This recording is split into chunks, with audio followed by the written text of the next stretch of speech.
اعوذ باللہ من الشیطان الرجیم بسم اللہ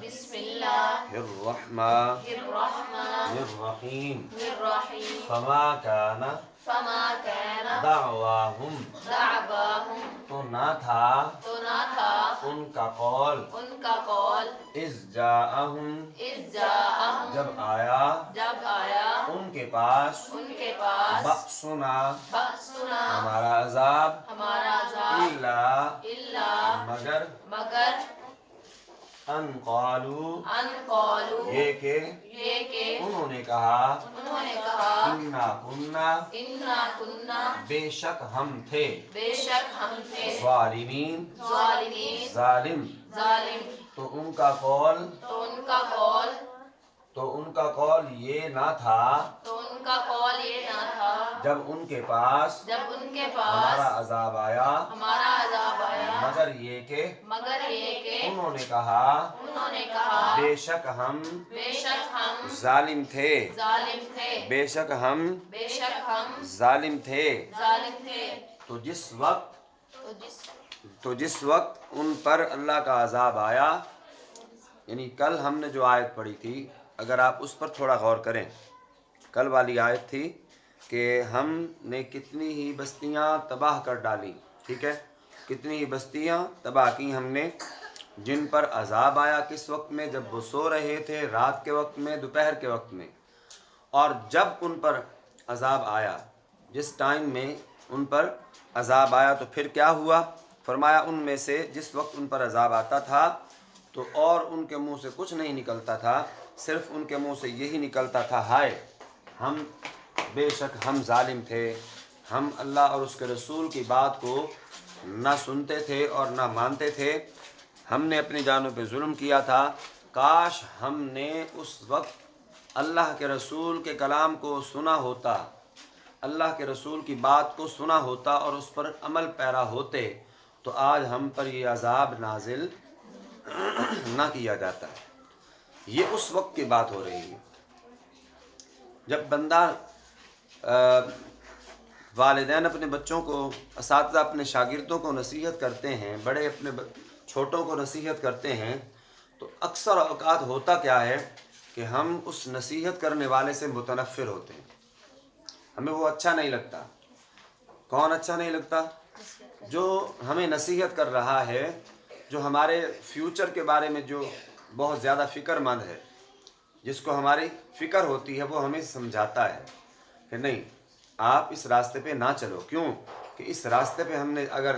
قدم رکھے ہیں، ہم اس راستے سے گزر کے آئے ہیں تو ہمیں یہ نقصان اٹھانے پڑے ہیں، تو آپ بھی اسی طرح کرو کہ اس راستے سے بچو، اس راستے سے ہٹ جاؤ، ورنہ تمہیں یہ نقصان ہو سکتا ہے۔ تو اب جب ہم اسے اس راستے سے روکتے ہیں تو یہ روکنے والا ہمیں برا لگ رہا ہوتا ہے، یہ جو روکنے والا ہے، نصیحت کرنے والا ہے، ہمیں سیدھے راستے کی ہدایت کرنے والا ہے، وہ ہمیں اچھا نہیں لگتا۔ جب ہمیں وہ اچھا نہیں لگتا پھر ہم اپنی منمانی پر مصر ہوتے ہیں اور اس کی ہر بات کا رد کرنے پہ مصر ہوتے ہیں۔ دو باتیں کہ ہم اپنی خواہش پوری کرنے پر مصر ہوتے ہیں کہ ہم نے کرنا ہی کرنا ہے، ضدی بن کر ہم اس کام کے پیچھے پڑ جاتے ہیں، اور دوسری بات کہ جو بندہ ہمیں نصیحت کرنے والا ہے ہم اس کی ایک تو اس کے ساتھ نفرت کرتے ہیں، دوسرا اس کی ہر بات کا رد کرتے ہیں، اس کی ہر بات کا انکار کرتے ہیں۔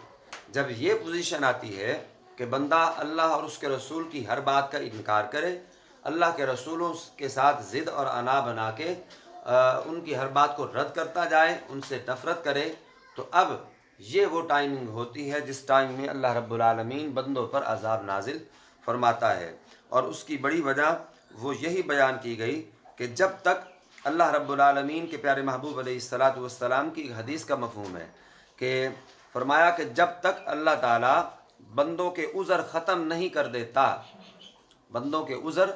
ختم نہیں کر دیتا، انہیں عذاب نہیں کرتا، کوئی عذر باقی نہ رہے، کوئی وجہ باقی نہ رہے، یعنی جیسے اللہ رب العالمین پیغمبر بھیجتا ہے، وہ رسول کا انکار کرتے ہیں، مخالفت کرتے ہیں، بلکہ یہاں تک کہ اللہ کے رسولوں کے ساتھ اتنا تعصب برتا جاتا ہے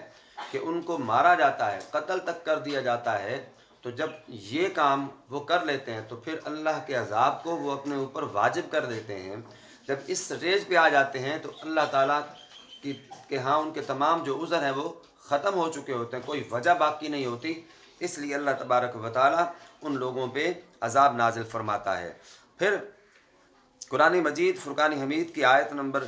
سورہ قصص کی 28 نمبر آیت ہے، فرمایا وَيَوْمَ يُنَادِيهِمْ فَيَقُولُ مَاذَا أَجَبْتُمُ الْمُرْسَلِينَ، یعنی اس دن ندا کی جائے گی اور دریافت کیا جائے گا کہ تم نے رسولوں کو کیا جواب دیا تھا۔ پوچھا جائے گا نا قیامت والے دن کہ بتاؤ، جب وہ عذاب میں پڑے ہوں گے نا تو اس وقت ان سے یہ پوچھا جائے گا، بتاؤ جب تمہارے پاس رسول آتے تھے تو تم انہیں کیا جواب دیتے تھے، تمہاری اس وقت ان کے ساتھ جو ڈیل ہوتی تھی، جو بات ہوتی تھی، جو تمہارا رویہ ہوتا تھا وہ کیسا ہوتا تھا۔ تو اس آیت میں امتوں سے سوال کیا جانا بیان کیا گیا ہے، اور اس سے اگلی آیت میں فرمایا یوم یجمع اللہ الرسل فیقول ماذا اجبتم قالوا لا علم لنا انک انت علام الغیوب، پھر رسولوں کو قیامت کے دن اللہ جمع فرمائے گا اور ان سے پوچھے گا کہ تمہیں کیا جواب ملا۔ ادھر ان سے پوچھا جائے گا مشرکوں سے کہ تم نے رسولوں کو کیا جواب دیا، اور پھر دوسرا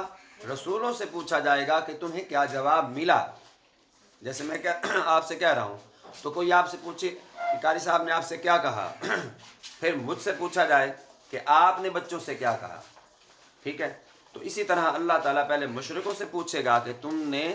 کیا جواب دیا تھا میرے رسولوں کو، اور پھر رسولوں سے پوچھا جا رہا ہے کہ تمہیں وہاں ان سے کیا جواب ملا۔ تو رسول کیا کہیں گے ہمیں کوئی علم نہیں، غیب کا علم سارا اے اللہ تو جانتا ہے، تو جاننے والا ہے۔ تو پس امت کے رسولوں کی قبولیت کے بابت اور رسولوں کی تبلیغ کی بابت قیامت کے دن سوال ہوگا کہ رسولوں نے جو تبلیغ کی تھی اس کے متعلق، رسولوں نے جو بات کی تھی اس کے متعلق سوال ہوگا۔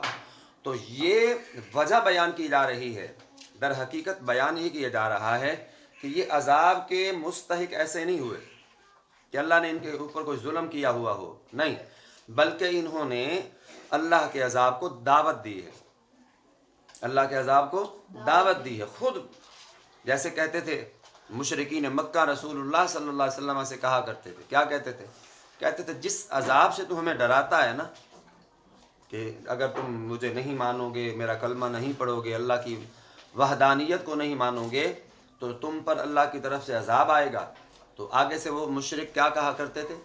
کہ جو عذاب جس سے تم ہمیں ڈراتے ہو اپنے رب سے کہو وہ عذاب اتارے۔ استغفر اللہ استغفر اللہ استغفر اللہ۔ تو یہ کتنا بڑا اور سخت جملہ ہے کہ یہ خود مانگ رہے ہیں ہم پہ عذاب نازل کیا جائے۔ تو اللہ رب العالمین نے جواباً پتہ کیا ارشاد فرمایا تھا، اے محبوب صلی اللہ علیہ وسلم میں اس وقت تک ان پر عذاب کیوں بھیجوں جب تک آپ ان کے درمیان موجود ہیں، آپ ان کے درمیان موجود ہیں، تو آپ کی وجہ سے میں ان پہ عذاب نہیں بھیج رہا، ورنہ انہوں نے کوئی کسر باقی نہیں چھوڑی۔ تو یہی بات اللہ رب العالمین نے یہاں فرمائی۔ پھر جب اللہ کا عذاب آیا، ان قوموں پر اللہ کا عذاب آیا اور وہ تباہ و برباد ہوئے، ہلاک ہوئے، تو ان کے منہ سے اور کوئی جملہ نہیں نکلا، کوئی اور بات نہیں نکلی، کوئی بات ہوتی تو نکلتی، جو بات تھی وہ یہی تھی کہ ہم نے اللہ کے رسولوں کو جھٹلایا، انکار کیا، ان کی بات کو نہیں مانا، بے شک ہم ہی ظالم ہیں، بے شک ہم ہی ظالم تھے، ہم اللہ کے رسولوں کا انکار کرتے رہے، یہی ہماری غلطی تھی، ہم نے اپنی جانوں پہ ظلم کیا۔ کاش اس وقت یہ جو کاش کہنا ہے، یاد رکھیے گا، اس وقت یہ کاش کہنا کوئی فائدہ نہیں ہے۔ اب یہ اپنی غلطی کا اعتراف ہے نا، ہم ظالم تھے، ہم نے اللہ کے رسول کی بات نہیں مانی تھی، کاش ہم مان لیتے، یہ غلطی کا اعتراف ہے،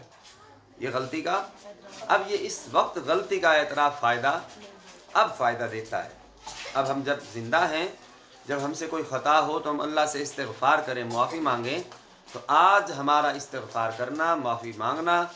آج فائدہ دے گا، اللہ تعالیٰ معاف فرما دے گا۔ لیکن جب ہم موت کو سامنے دیکھیں گے، عذاب کو لوگ سامنے دیکھ کر کہتے تھے کہ ہم جو ہے وہ ظالم تھے، تو ایسے وقت میں جب عذاب سامنے ہو وہاں پھر کوئی بخشش کا دروازہ نہیں کھلا ہوتا، مغفرت کا کوئی دروازہ کھلا ہوا نہیں ہوتا، اعتراف جرم کا بھی کوئی فائدہ نہیں ہوتا، معافی کا بھی کوئی فائدہ نہیں ہوتا۔ آج